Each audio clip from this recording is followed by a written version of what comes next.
I woke up inside a novel. And of course, I was the villain. The specific brand of villain. The scumbag husband who has his wife's blood drained for his one true love. Right now, a ghostly live stream chat, visible only to me, scrolls frantically across my vision. Here we go. The scumbag saves his wife, has a life-altering epiphany at her bedside, and kicks off the first chapter of his epic groveling tour. Donate. Just do it. You're a monster, but this is your only shot at redemption. He'll totally do it. Then he'll pass out while murmuring the other woman's name, just to twist the knife and Claire one last time. A classic. I look at the glowing red light of the operating room, and then turn to the doctor. No, I say calmly. I won't. I'm just some unlucky guy who got dropped into this mess. Why the hell should I pay for another man's mistakes and almost die in the process? One ID transmigrated into a trashy romance novel titled The Sterling Cage. And I was its resident scumbag extraordinaire, Caleb Sterling, the man who was about to personally sign off on draining his wife's blood for his childhood sweetheart. And here I am, standing right outside the door. The red light above the door stings my eyes. I'm surrounded. Doctors, nurses, and a few people who are clearly family, all with red-rimmed eyes.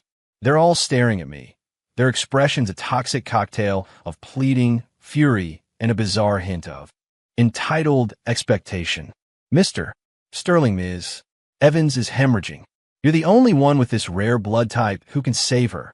A man in a white coat and gold-rimmed glasses says, his voice tight with urgency. This is Dr. Leo Vance. In a novel, he's the deeply devoted second male lead, Claire's personal doctor and her most trusted friend. Caleb, please. Claire is dying. You have to donate. A middle-aged woman sobs, clutching my arm, on the verge of collapsing to her knees. Claire's mother. Before I can even process this sudden shift in identity, a cascade of multicolored text comments, like some kind of special effect, streams past my eyes. It's happening. The classic scene. The scumbag donates blood, has a sudden change of heart, and so begins the epic redemption tour. Do it. You're a disgrace to humanity, but this is how you start to make things right. If you don't, you're not even human. I'll bet you $5 he does it. Then, as he's losing consciousness, he'll weakly whisper the other woman's name, Sophie, and absolutely shatter Claire when she wakes up. It's iconic. So iconic. A live chat? Oh, I get it. These are the viewers from another dimension binge-watching my life.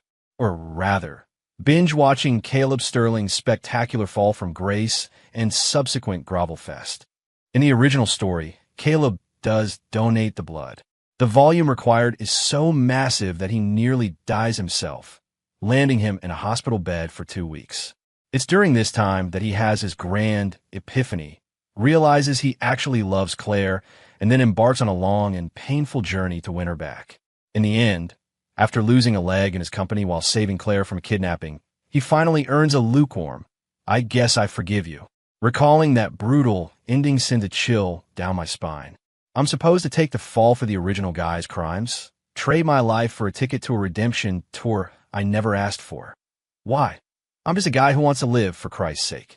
The instinct for self-preservation crushed everything else in an instant.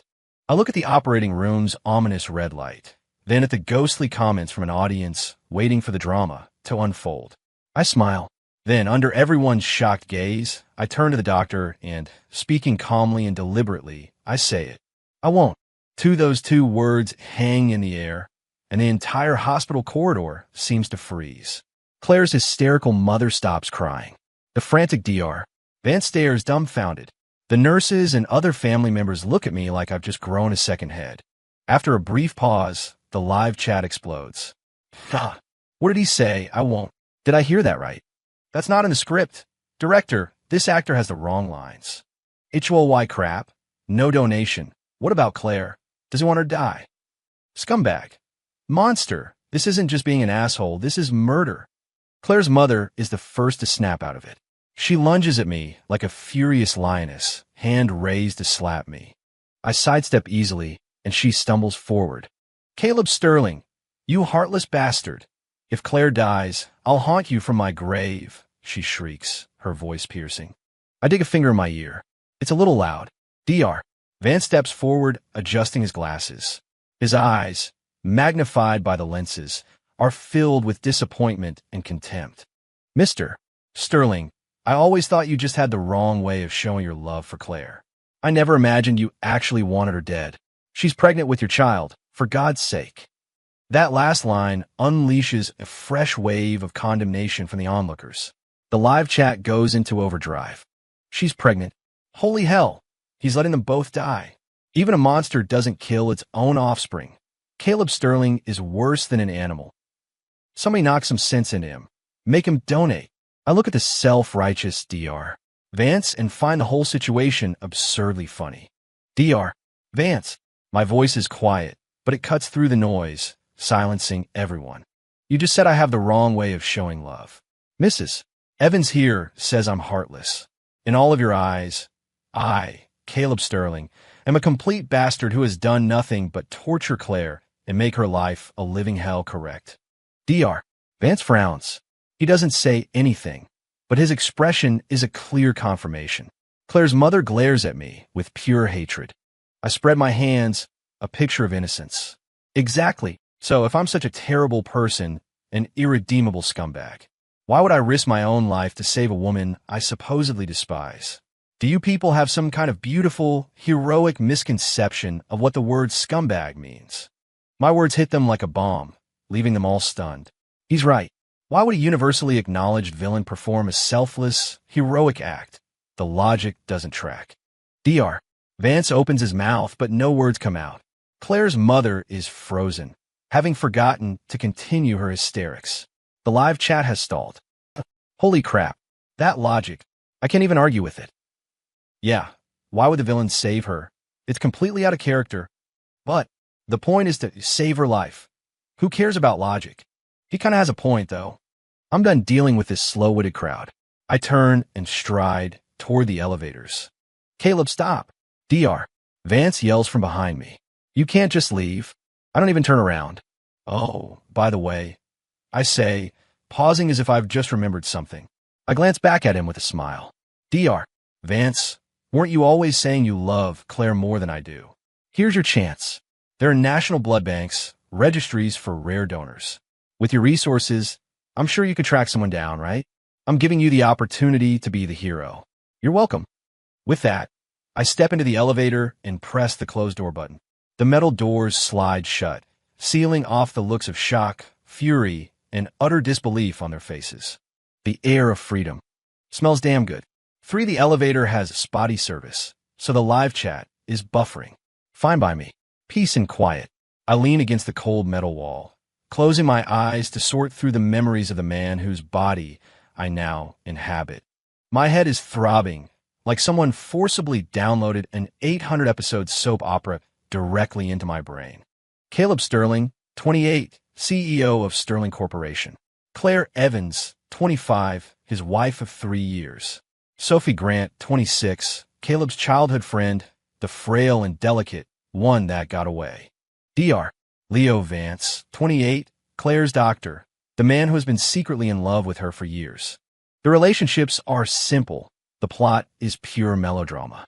Basically, the original Caleb was manipulated by his idealized first love, Sophie, and the second lead doctor, Leo, into abusing the female lead, Claire, only to have a change of heart and kickstart a massive redemption arc. Today's car crash was supposed to be the opening act. The elevator dings, arriving at the ground floor. I walk out of the hospital entrance, and the bright sunlight makes me squint. The smell of antiseptic finally fades. My phone buzzes. I pull out. The name Sophie is glowing on the screen. The one and only. The woman responsible for at least 80% of the misunderstandings in this whole damn story. The master manipulator. The live chat signal returns with a vengeance. It's her. The white moonlight is calling. She's definitely calling to pretend to convince him to donate blood, while secretly bad-mouthing Claire. Answer it, you scumbag. Listen to how sweet and caring your precious Sophie is. I stare at the name, a wave of visceral disgust washing over me. I swipe my finger and decline the call. But I'm not done. I open my contacts, find her name, edit, delete. Then I open my call history, find her number, and block it. The entire sequence is smooth and efficient. When I'm finished, the world feels a little cleaner. The live chat is losing its mind. He hung up and blocked her? WTF, what was that? Isn't he supposed to be completely wrapped around her little finger? The script is officially broken. This Caleb has been possessed. Congratulations, you figured it out. The driver pulls the car up to the curb. I open the back door and slide in. Seeing the driver's questioning gaze in the rearview mirror, I give a simple command. Back to the office. Yes, Mr. Sterling. The car pulls away smoothly. I lean back against the plush leather and start planning my next move. If I'm going off script, I need to be thorough. No loose ends. First, money. I dial my assistant's number. Daniel. Mr. Sterling. Are you still at the hospital? Is Ms. Evans. His voice is hesitant. I've left. I cut him off. She'll live. I need you to, right now, immediately, cancel all of Claire's credit cards and supplementary cards. Freeze every account she has access to. Silence on the other end of the line. My assistant is clearly stunned by this command. Sir, Ms. Evans is still in surgery. Is this really the best? Just do it. My tone turns to ice. Our prenup is crystal clear. In the event of a divorce, she leaves with nothing. I'm just executing it ahead of schedule. You're getting a divorce. Daniel's voice is trembling. Correct. Also, I need you to run a background check. Sophie Grant, and a doctor at Metropolitan General named Leo Vance. I want all of their recent financial transactions and call logs. The more detailed, the better. If you find anything unusual, send it directly to me. Why, yes, Mr. Sterling, I'm on it. Daniel's voice is suddenly tight with focus. After hanging up, I stare out the window at the cityscape rushing by. I finally feel like I have some footing. In a novel, this car crash was full of holes, but the love-blind idiot I replaced never bothered to look into it. But now I'm here. I'm going to find out who's really pulling the strings in this little puppet show. The comments keep scrolling. Cancel her cards, freeze her accounts, investigate the first love and the doctor. This doesn't feel like a redemption arc. It feels like he's securing his assets before filing for divorce and exposing an affair. This is intense. I have a feeling this version is way more interesting than the original. For the car had just pulled up to the company headquarters when my father's call came through. Harrison Sterling, chairman of Sterling Corp., a domineering patriarch with an iron grip on his family. You ungrateful brat. Where are you right now? His roar blasted through the phone speaker, making my ear ring. The office, I said, keeping it short. Who told you to go to the office? I told you to be at the hospital. How is Claire? Did you donate blood or not? A barrage of furious questions. I did not. You. I could hear his breathing get heavy on the other end. You dare disobey me? Caleb, let me tell you, if anything happens to Claire, the Sterling family name will be dragged through the mud because of you. I don't care what issues you two have. You get your ass back to that hospital right now. Go back. I let out a soft laugh. Dad, have you forgotten? Weren't you the one who told me a woman from a family like hers was beneath us? That I shouldn't waste my time on her? Weren't you the one who said it was fine to play around, but I should never take it seriously? How is it that now, her life is suddenly tied to the Sterling family's reputation? Dead silence on the other end. Harrison was probably floored that his usually spineless son would dare to speak to him this way. The live chat was also in shock. DMN, he's fighting everyone. Now he's taking on his own father. That's a savage comeback, a direct hit to the old man's hypocrisy. So the Sterlings always looked down on Claire. Then why the hell did they approve the marriage? A business arrangement. Claire's family, while not as powerful, had patents or something that Sterling Corp needed. The book mentioned it briefly. After a long moment, Harrison found his voice again, though it lacked its earlier fire. That was before. Now she's your wife, and she's carrying your child. It's your duty to save her. My duty, I shot back. Risking my own life on an operating table to save a woman I don't love and who you've always despised is my duty. Dad, your definition of duty seems to change with the wind. You insolent boy. Are you trying to give me a heart attack? Harrison was losing it. I'm not trying to give you a heart attack, I said calmly. I'm just trying to stay alive. Let me be clear, Caleb. If you don't donate that blood today, you can forget about ever stepping foot in this house again. I'll have no son, and you won't get a single penny of the Sterling inheritance. That was the threat, identical to the one in the novel. The original Caleb, terrified by these words, had dutifully run back to the hospital and onto the operating table. Too bad for them. I'm not him. The live chat was on the edge of its seat. Here it is, the ultimate weapon, threatening to cut him off. Caleb's going to fold now. This is $1 billion fortune we're talking about. He has to give in. No one walks away from that kind of money. I listened to my father's ragged breathing, silent for a few seconds. Then, very softly, I gave him the answer he never expected. Okay, what? Harrison thought he'd misheard. I said, okay. I repeated, my tone almost cheerful. Sounds great, actually. Disown me, please. It'll save me the trouble of you calling to harass me all the time. As for the inheritance, you can give it to whoever you want. I couldn't care less. That's all. I'm busy. Bye. Without waiting for a response, I ended the call and, for good measure, blocked his number too. Finally, the world was completely silent. The live chat had gone wild, a flood of question marks and exclamation points drowning my vision. What did he say? Okay. He's giving up the inheritance, just to avoid donating blood. He's insane. This Caleb is absolutely insane. What a savage. I actually laughed. Am I watching a dark comedy now? I put my phone away and pushed open the car door. The sun was shining, and a gentle breeze was blowing, freed from the shackles of love and family. This feeling of liberty was intoxicatingly sweet. I strode through the doors of Sterling Corporation. The receptionist and employees I passed looked like they'd seen a ghost. They quickly lowered their heads, afraid to even breathe too loudly. The news had probably already made the rounds. The CEO's wife is in the hospital after a car crash, and the CEO himself shows up to work like it's just another Tuesday. Ignoring the curious stares, I took the express elevator to the top floor. When I pushed open the door to the executive office, my assistant, Daniel Chun, was on the phone, looking completely stressed out. He nearly dropped his phone when he saw me. Mr. Sterling. He scrambled to his feet, his face pale. What's the status? I asked, walking over to the massive floor-to-ceiling windows to look down at the city below. Ms. Evans's cards have all been suspended, Daniel said, wiping sweat from his forehead. But your father, he called just now and he said, his words don't matter anymore, I interrupted. From now on, I'm the one in charge of this company. My voice was even, but Daniel couldn't help but flinch. The Mr. Sterling standing before him was a world away from the hot-headed, incompetent rich kid who only knew how to throw money at problems and had zero interest in the business. His eyes, his entire presence had changed. It was intimidating. What about Sophie Grant and Leo Vance? I asked, turning to face him. I've tasked our private consulting firm with the investigation. We should have some preliminary findings by tonight, Daniel answered quickly. Good. I nodded, walking behind the massive desk and sitting down. Inform all department heads that there will be a meeting in the conference room in 30 minutes. I want a full report on all projects from this quarter. 30 minutes? Daniel stammered. Sir, that's very short notice. Many of them might not be.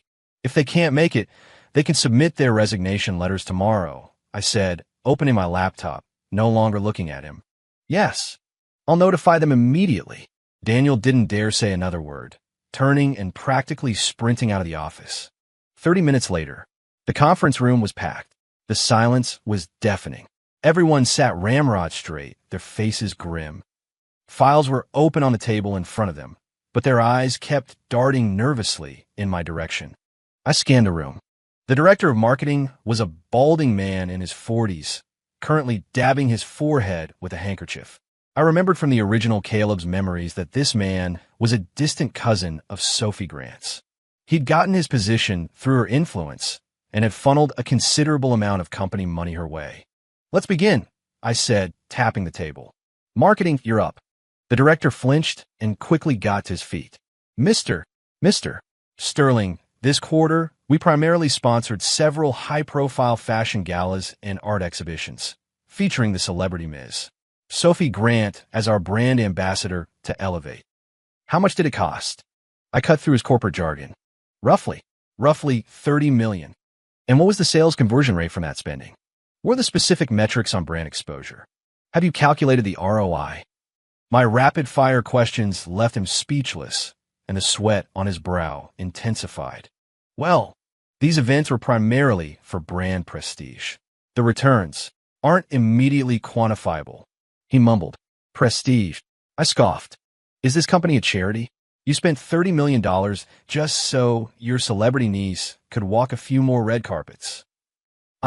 The director's face turned beet red. A collective gasp went through the room. Everyone knew how much the old Mr. Sterling doted on Sophie. In the past, he wouldn't have blinked at 30 million or even 300 million. What had gotten into him? The live chat popped up at the perfect time. WHOA. The workaholic brain has been activated. He's taking no prisoners. He's even going after the White Moonlight's family.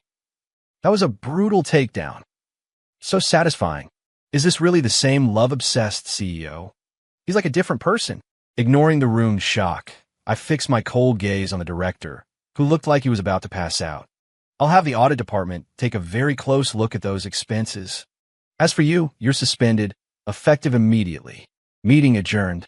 I stood up and walked out of the conference room without a second glance at him.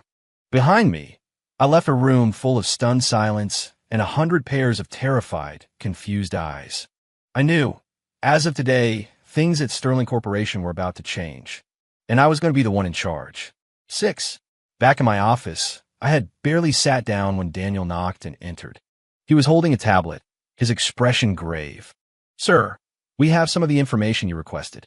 I took the tablet. Displayed on the screen were several bank statements and call logs. This Leo Vance is a cardiothoracic surgeon at Metropolitan General. His family background is modest, Daniel explained.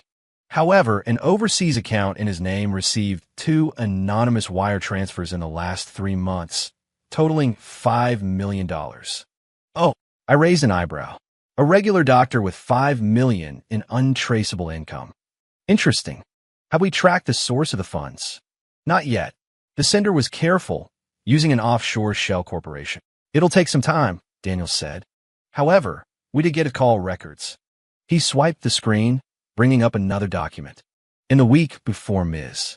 Evans's accident, his call frequency with Ms. Sophie Grant was unusually high. They were talking for 1 to 2 hours almost every day, and always on encrypted burner phones. I stared at the dense list of calls on the screen, a cold smile spreading across my face. Of course, those two had been in this together all along. In the novel, Leo played the role of the devoted knight protecting Claire, while Sophie was the innocent first love who just couldn't have the man she adored. On the surface, they barely interacted. Turns out they were putting on quite a show behind the scenes. The live chat went wild. HOLY crap. The White Moonlight and the second male lead are in cahoots. I knew they were both shady. A manipulative queen and a fake nice guy. A match made in hell. So they planned the car crash together? That's terrifying. Get them, Caleb. Expose them for everything they've done. Keep digging, I said, handing the tablet back to Daniel. I want the source of that money, and I want recordings of their conversations. Find a way. Recordings? Daniel looked uneasy. Sir, that would be illegal wiretapping. Then find a legal way, I said, my gaze turning icy. Perhaps you could find a very talented friend in tech who can recover some accidentally deleted files from their phones. I don't care how you do it. I want proof in 3 days. Meeting my eyes, Daniel shuddered and nodded immediately. Yes, sir. I understand. He clutched the tablet and practically fled the office. Silence returned. I leaned back in my chair, tapping my fingers on the desk.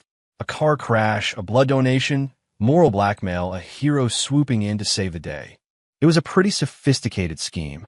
If I hadn't transmigrated, that fool I replaced would probably be lying half dead in a hospital bed right now, gearing up for his grand redemption tour. And Leo and Sophie would continue their charade, one playing good cop, the other bad cop, manipulating both Claire and Caleb like puppets. What a shame. They made one miscalculation. The new Caleb wasn't interested in being an actor. He wanted to be the director. From now on, I would be the one deciding how this story goes. Just then, the office door was thrown open. A figure in white rushed in, a cloud of perfume announcing her arrival. She stopped right in front of my desk. Caleb, why did you block me? Are you angry with me? It was Sophie. She was wearing a white dress. Her face was pale, and her eyes were red and swollen. She looked so pitiful, so utterly heartbreaking. If I hadn't just seen her call odds with Leo, I might have actually believed her. The live chat lit up with excitement. Here she is, the master manipulator in the flesh. Look at that performance. The Oscar she's owed. Caleb, time to test your acting skills. Don't blow your cover. I looked up at her. I didn't pull her into a comforting embrace like the old Caleb would have.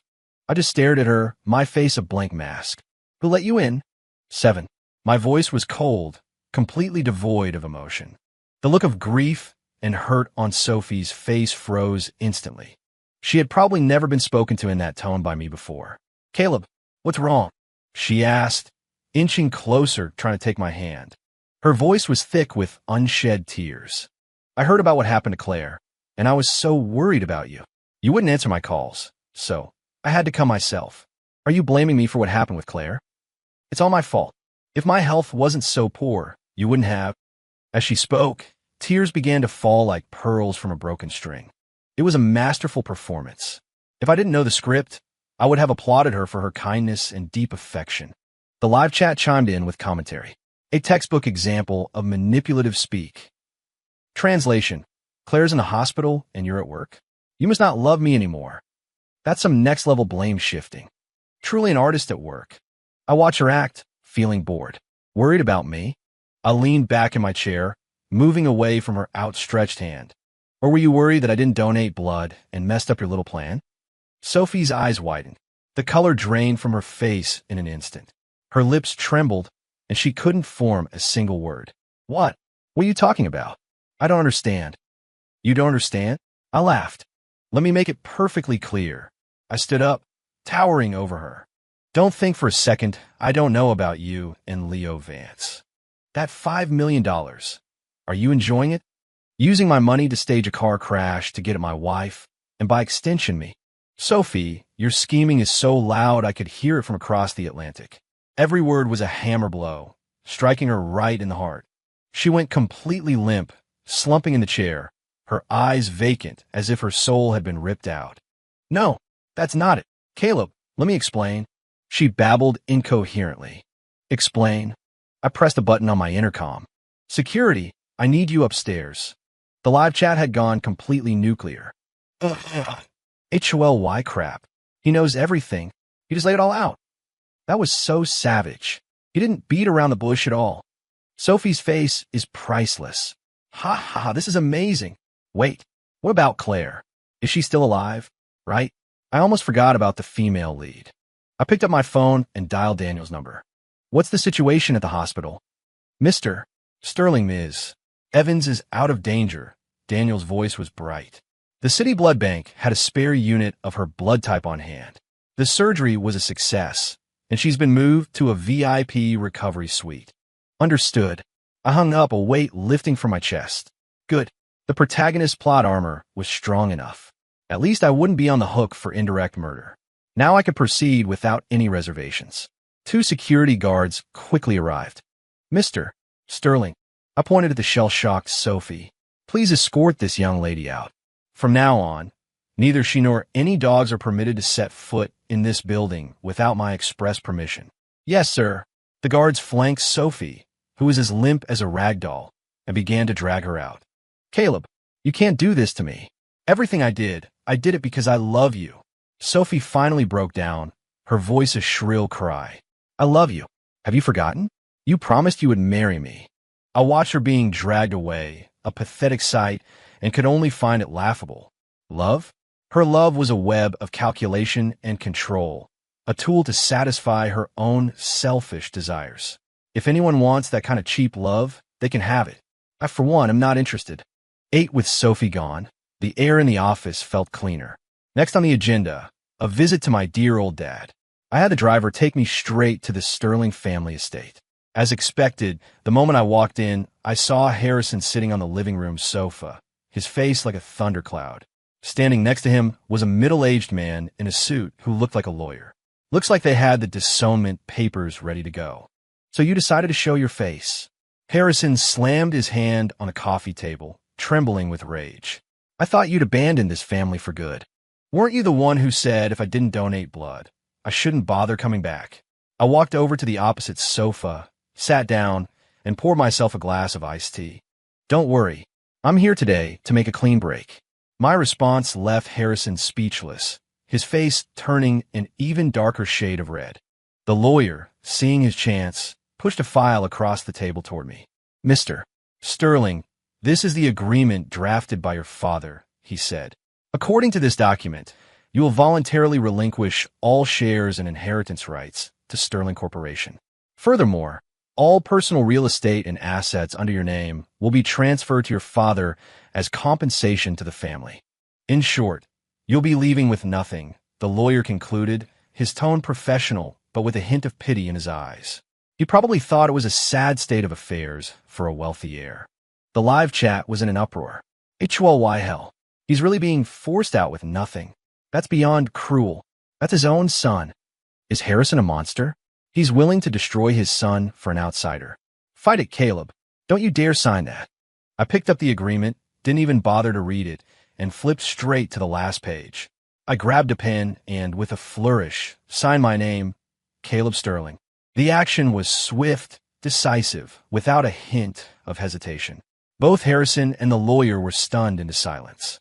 They had probably prepared a whole arsenal of arguments to force me to sign, but I had just skipped their entire script and jumped straight to the final scene. There! I pushed the signed document back across the table and stood up. I looked at Harrison's face, now twisted in shock, and felt a profound sense of satisfaction. The original Caleb had spent his entire life living under this man's shadow, desperate for a father's approval he would never receive, constantly trying to prove himself only to be compared to others. His life was a tragedy directed by another. Now, on his behalf, I had shattered those chains for good. You, Harrison pointed at me, too furious to speak. All right, I said, pausing at the door and turning back with a smile. I forgot to tell you. I have proof that Sophie Grant and Leo Vance conspired to cause the car crash. Your precious Sophie, the one who almost killed your grandchild and tried to manipulate your son, is probably about to have a long chat with the police. If you feel sorry for her, you can go bail her out now.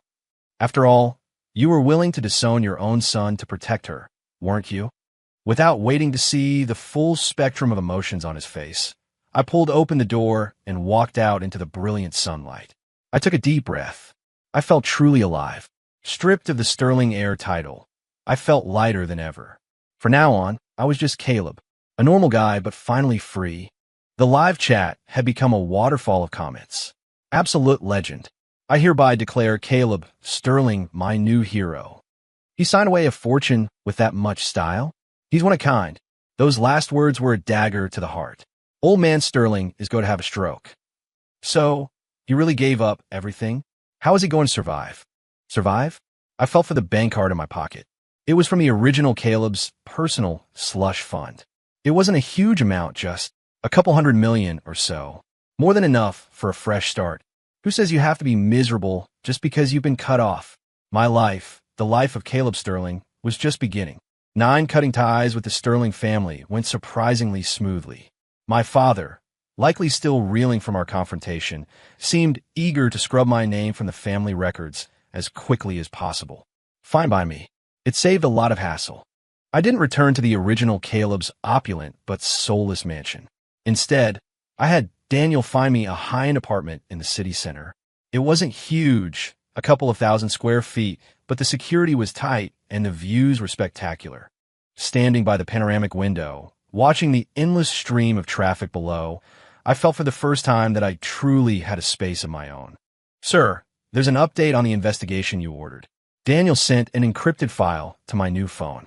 I opened it. It was a technically recovered audio recording. The background was a bit noisy, but the 2 voices were perfectly clear. It was Sophie and Leo. The car is arranged. A drunk driver. It'll look like a complete accident, I guarantee it, Leo's voice said. And the blood? Have you taken care of the blood bank? We can't let Claire get a transfusion that easily. Sophie's voice was venomous. Don't worry. I've already had their inventory of that blood type disposed of. They won't be able to get a single unit in the entire country. In the end, they'll have no choice but to beg that idiot Caleb. Perfect. I want him to be the one to save her. I want him to feel guilty. Then, once he's vulnerable, we can't. I didn't need to hear the rest. It was more than enough. This was a smoking gun. I saved the recording and forwarded it to my lawyer. The rest was up to the professionals. At the same time, news came from the hospital. Claire was awake. The live chat sprang back to life. The female lead is awake. Does she know Caleb didn't save her? Of course she knows. That snake Leo probably fed her a whole sob story full of lies. Go see her. Now's the perfect time to get on her good side while she's vulnerable. Get on her good side for what? Caleb is a free man now. Why would he go visit his ex-wife? Doesn't he have better things to do? I chuckled at the comments. Go see her? Not a chance.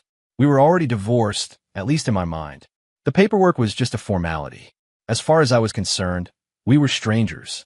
Just as I was thinking this, my phone rang. An unknown number. I answered. A weak, hoarse female voice came through the line. Caleb. It was Claire.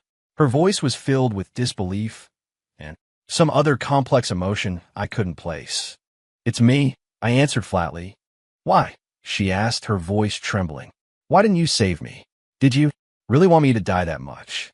I could picture her lying in that hospital bed, pale and heartbroken. In the novel, this scene was the start of a major, heart-wrenching arc. The original Caleb, tormented by guilt, would have rushed to the hospital to watch her from afar, only to be caught by Leo, leading to a fistfight that worsened Claire's condition. What a tired, melodramatic mess. I yawned, feeling a bit sleepy. Ms. Evans, I said, switching to a more formal address. You seem to have misunderstood something. The ones who want you dead aren't me. It's your most trusted friend and your most dependable doctor. What do you mean? Her voice was laced with confusion. It means nothing, I said, not wanting to waste my breath. I'm just calling to inform you that my lawyer will be delivering our divorce papers to your room tomorrow. You don't have to do anything but sign. Don't worry about the finances. I know the prenup leaves you with nothing, but I'm a generous man. I'll provide you with a settlement large enough to ensure you live comfortably for the rest of your life. Think of it as severance pay on behalf of the man you married. The other end of the line went completely silent. All I could hear was the faint, suppressed sound of her breathing. I didn't wait for a reply. I just hung up. We were even. From now on, we would go our separate ways. A redemption tour? Sorry, the only service I offer is a one-way trip to the crematorium. The next day, Sterling Corporation issued a press release that sent shockwaves through the entire business world. CEO Caleb Sterling, for personal reasons, was voluntarily relinquishing all shares and inheritance rights to the company and resigning from his position. It was a bombshell. My face was on the cover of every financial news outlet. The speculation was rampant. Some said I was ousted in a family power struggle. Others claimed I had thrown it all away for love. A few even theorized I was terminally ill. The rumors were wild. My father, Harrison, was so inundated with calls that he had to hold a press conference, claiming that I had decided to start my own venture and the family fully supported my decision. How utterly absurd. The man who wished I would disappear off the face of the earth was now forced to play the part of a loving, supportive father for the cameras. The world of the ultra-rich was a masterclass in hypocrisy. I ignored the media frenzy and focused on building my own team. I poached Daniel from Sterling Corp., tripling his salary. He was now fiercely loyal and incredibly efficient. Sir, I've secured the office space you wanted. The top floor of the World Trade Center with the best views. The core team is in place. I've headhunted top traders and analysts from Wall Street. Our investment firm is ready to launch whenever you are. I nodded, satisfied. Excellent. Also, Daniel hesitated, a strange look on his face. About Ms. Evans. She's refusing to sign the divorce papers. Oh, that was unexpected. In the novel, Claire couldn't wait to get away from the monster that was Caleb Sterling. Why the change of heart? The live chat was just as curious. She won't sign, why not? Could she still be in love with him? No way, not after everything he did. I bet she's suspicious. She suspects there's more to the car crash. What did she say? I asked Daniel. She said, she wants to speak with you in person, he replied. Also, Dr. Vance has been officially charged by the police for aggravated assault and fraud. And Ms. Sophie Grant has disappeared. Disappeared? I scoffed. More like she heard the music stop and fled. But she wouldn't get far. Tell Claire I don't have time to see her. It's better for everyone if she just signs the papers. Yes, sir. Daniel nodded, then added, by the way, Sterling Corporation is holding its anniversary gala next Friday. They sent you an invitation. Will you be attending? The anniversary gala, my eyes narrowed. In the novel, this was a pivotal event. It was at this gala that Caleb got on his knees and publicly begged Claire for forgiveness, only to be brutally rejected, becoming the laughingstock of the city. It was also where Sophie and Leo worked together to cement Caleb's reputation as an irredeemable scumbag. Interesting. A perfect opportunity for a little payback. I'll be there, I said, a smirk playing on my lips as I looked out the window. Tell them I'll be there on time. I have a few accounts that need to be settled, and it's best to do it in front of everyone. The live chat erupted. OMG, he's going to gala. Is he going to crash the party? A showdown is coming. I need to see Caleb destroy those two. This is going to be the most epic public humiliation ever. I got my popcorn ready. Go get him, Caleb. Show them what real cruelty looks like. I smiled. Patience. The show was just about to begin. The Sterling Corporation anniversary gala was held at the most luxurious hotel in the city. The ballroom was a sea of designer gowns and tailored suits, a playground for the city's elite. I arrived when the event was already in full swing. I didn't have an invitation, but the security guards at the door recognized my face and respectfully let me pass. My recent departure had made me something of a media sensation. My entrance immediately drew the attention of the entire room. Hundreds of pairs of eyes, curious, speculative, and gloating, turned in my direction. I paid them no mind, plucking a glass of champagne from a passing waiter's tray and finding a quiet corner to observe. I saw my father, Harrison, surrounded by a crowd of sycophants. He was all smiles, but his eyes kept flicking in my direction, clearly surprised by my presence. I saw Claire. She had lost weight. Dressed in a simple white evening gown, her face was still pale, but the emptiness in her eyes was gone, replaced by a steely resolve. She stood alone, a solitary, resilient white orchid in a room full of gaudy roses. Leo was not by her side. I assumed he was having a much less pleasant evening with some detectives. And then I saw Sophie. She actually had the nerve to show up. She was wearing a pink dress, her makeup flawless, clinging to the arm of some slick-haired trust fund kid. She was laughing and smiling as if she wasn't the same woman who had been dragged out of my office by security just a few days ago. Her audacity was truly impressive. She saw me too. A flash of hatred crossed her eyes before being masked by a perfect, practiced smile. The live chat was buzzing with anticipation. Everyone's here. Let the games begin. Claire looks stunning tonight. That broken but beautiful vibe. That which Sophie actually came. Her face must be made of armor. Caleb's just lurking in the corner. Is he planning something big? Come on, do something. The suspense is killing me. Just then, the host took the stage to begin a touching tribute to the history of Sterling Corporation. A slideshow of old photos and videos started playing on the big screen. My father was invited on stage to give a speech. At the end of his rambling, self-congratulatory monologue, he changed his tone and brought up my name. My son, Caleb, though he has temporarily left the company, will always be the pride of the Sterling family, he said, looking at me with a sickeningly fatherly expression. He is here with us tonight, and I would like to invite him on stage to say a few words. All eyes were on me again. What was his game? Was he trying to force me into a public apology to stage a father-son reconciliation to save face for the family? A clever move. Before I could react, the trust fund kid with Sophie started jeering. Yeah, Sterling, get up there. We hear you gave up your family fortune for a woman. Tell us all about your epic love story. His words were met with a wave of derisive laughter. Sophie stood beside him, head bowed, playing the part of the innocent, heartbroken bystander. Claire also looked at me, her expression unreadable. I smiled. If they wanted a show, I'd give them a blockbuster. I set down my champagne glass, adjusted my suit, and with all eyes on me, I walked toward the stage. I ignored the microphone offered by the host. Instead, I pulled out my phone.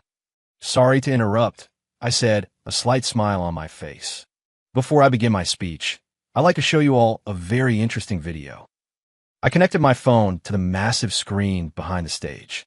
A moment later, a familiar face appeared. It was Leo Vance.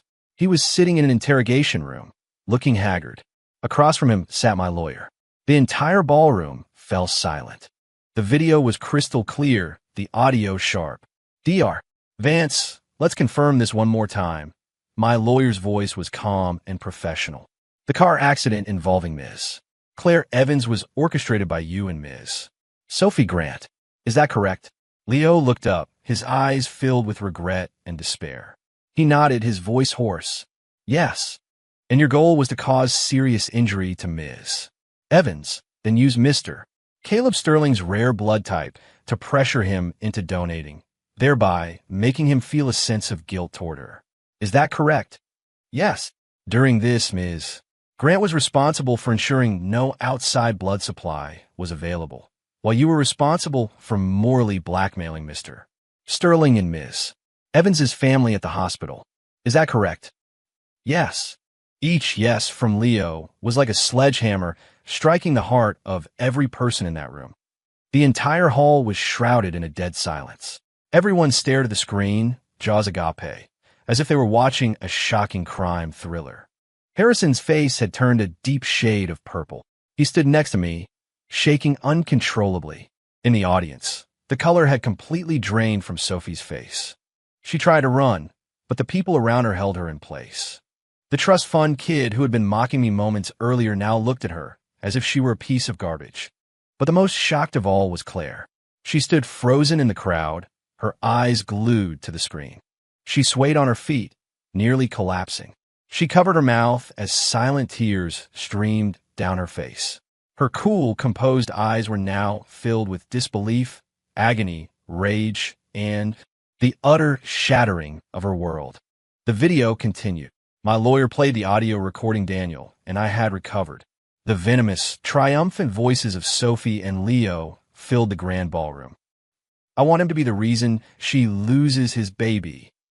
When he has nothing left and comes crawling back to me, just watch how I'll make him pay. The evidence was undeniable. The video ended, and the giant screen went black. But the silence in the room lingered. The shocking revelations had left everyone speechless. I picked up the host's microphone from the lectern and scanned the crowd. My gaze finally landed on the woman who was the architect of all this, now on the verge of a complete breakdown. Ms. Sophie Grant, I said, my voice booming through the speakers, reaching every corner of the room. Do you have anything to say now? Or would you prefer I tell everyone how you've been spending my money all these years? How you funneled company funds to your cousin in the marketing department? Or perhaps we should discuss the several boy toys you've been keeping on the side, all paid for with my money. No, stop. Sophie finally snapped, letting out a blood-curdling scream. She broke free and tried to rush the stage to grab the microphone. But before she could take more than a few steps, several police officers burst into the ballroom and tackled her to the ground. Sophie Grant, you are under arrest for multiple counts of fraud and aggravated assault. A pair of cold, steel handcuffs snapped around her wrists. The lavish gala had descended into a chaotic spectacle. I looked out at the sea of stunned faces and smiled. I walked to the edge of the stage and looked down at Claire, who was now openly sobbing. Do you see it clearly now? This is the man you loved, the friend you trusted, and the doctor you admired. Together, they wove a massive web of lies. And for 3 years, you willingly played the fool. With that, I dropped the microphone. Under the terrified, awestruck, and horrified gazes of everyone present, I turned and walked off the stage. Behind me, I could hear Sophie's wails, Harrison's enraged roars, and Claire's suppressed, heartbroken sobs. But my world was, for the first time, completely silent. The live chat had exploded. God tier. Tonight, Caleb is a legend. HLY. Crap. That twist. I'm on my knees. Satisfying. This is the most satisfying thing I have ever witnessed. Don't call him a scumbag anymore. Call him Sterling, breaker chains. So all of this was his plan. He set this whole thing up. Damn, this man is terrifying. 13. After that cataclysmic anniversary gala, I vanished from the public eye. I turned off my phone, got a new, unlisted number, and dove headfirst into the turbulent world of capital markets with my small, elite team. The drama of the outside world was no longer my concern. What happened to the Sterling family, The legal fate of Sophie and Leo, how Claire coped with her shattered reality. I didn't know, and I didn't care. My only focus was making money. Lots and lots of money. Enough to buy a private island somewhere. No one knew my name, where I could spend my days fishing, soaking up the sun, and enjoying an early retirement. That was the life I wanted. About a month later, Daniel found me. He told me everything had been settled. Leo was convicted on multiple charges and sentenced to 15 years. Sophie, implicated in a wider range of crimes, received a life sentence. Her family's business, caught up in investigations of tax evasion and illegal practices, went bankrupt. My father, Harrison, disgraced by the massive scandal, had resigned as chairman. Sterling Corporation's stock had plummeted, and the company was severely wounded. And Claire? I asked, more out of idle curiosity than anything else. Ms. Evans. Daniel's expression was complicated. She has taken over Sterling Corporation. What? Now it was my turn to be surprised. Mr. Harrison offered her the position himself, Daniel explained. He said the Sterling family owed it to her as compensation. Since taking over, she's been ruthless. In just 1 month, she stabilized the stock price and purged the company of parasites like Sophie's cousin. Her methods are incredibly aggressive. Everyone is calling her the new queen of the corporate world. I listened in silence. I never would have imagined that the timid woman who used to cry in corners had this side to her. It seemed that getting away from me had allowed her to truly grow. Good for her. The long-dormant live chat offered a few final thoughts. The female lead has finally risen. The queen arc has begun. Badass Claire is so cool. I love it. So what's the story now? The powerful CEO and her ex-husband, will they ever meet again? By the way, sir, Daniel added, Ms. Evans has been trying to see you. She calls her old number almost every day and has come by our office a few times. I've been turning her away. She said she wants to apologize to you in person. Apologize? I laughed. The person she should be apologizing to wasn't me. It was the original Caleb, the man who was driven to his doom by her and her so-called friends. No meetings, I said with a wave of my hand. Tell her we're even. I don't need her apology. I wish her the best. The best ending for us is to stay out of each other's lives. Understood, Daniel nodded, saying no more.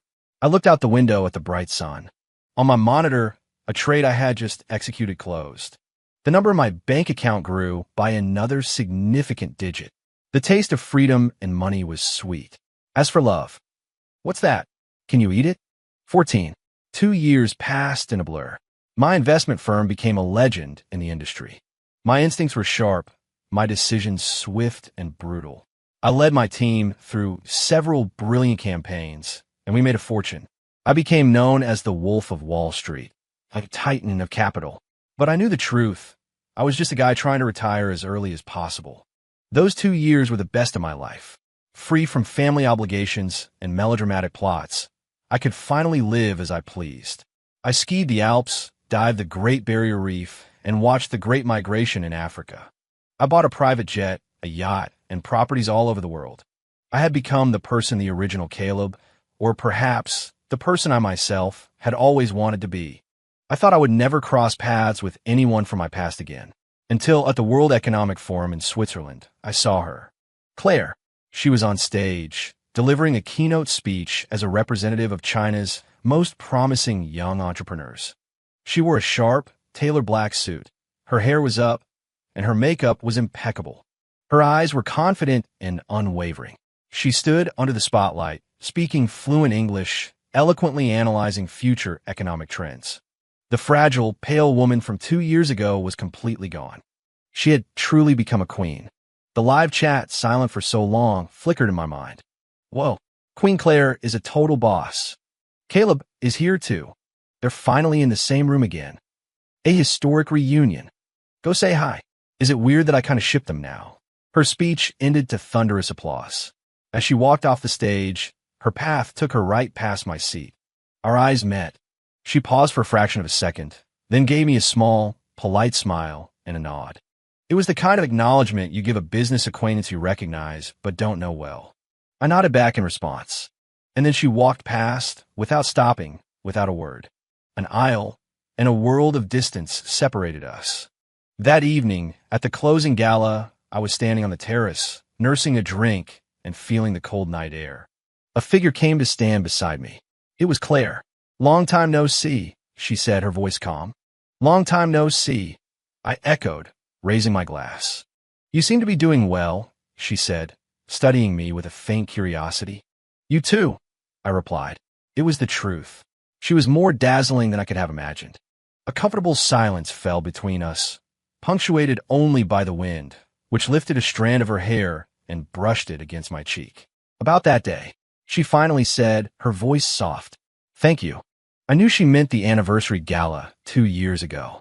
"Don't thank me," I said, taking a sip of my drink. "I didn't do it for you. I did it for myself." "I know," she smiled, a smile of genuine release. "But still, thank you. Thank you for showing me the truth. And thank you for making me who I am today." I looked at her profile, illuminated by the moonlight. "And you?" I asked. "Did you ever hate me?" "I did," she answered honestly. "When you refused to give me blood, when I found out you froze all my accounts, I wanted to kill you.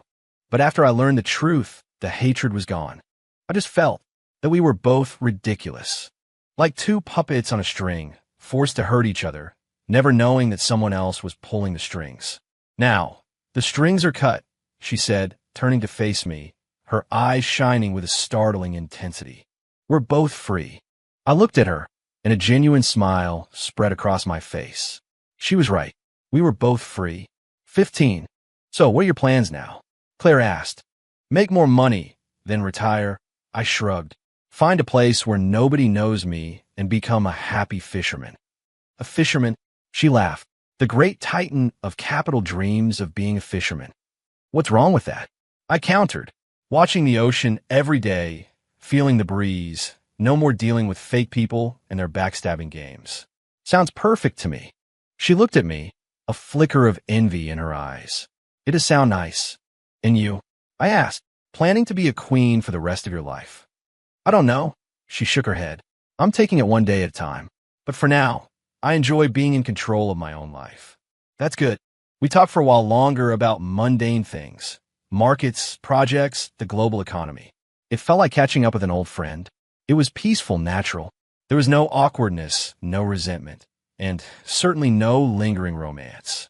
The melodramatic saga of our past felt like it had happened in another lifetime, a story that had long since faded away. As the gala was winding down, we walked back into the ballroom together. At the entrance, we went our separate ways. "Goodbye, Caleb," she said. "Goodbye, Claire," I replied. We both knew this goodbye likely meant we would never see each other again. But it was the perfect ending. I watched her back as she disappeared into the crowd, poised and resolute. Then I turned and walked in the opposite direction. The noisy, ever-present live chat in my head, I realized, had completely disappeared. My world finally belonged to me and me alone. I drove down a highway in a foreign country, the scenery outside my window unfamiliar and new. The radio was playing a song in a language I didn't understand, but the melody was light and cheerful. I started humming along. My mood felt like the night sky above me, vast, clear, and full of stars. Freedom, I thought, is a damn good feeling. And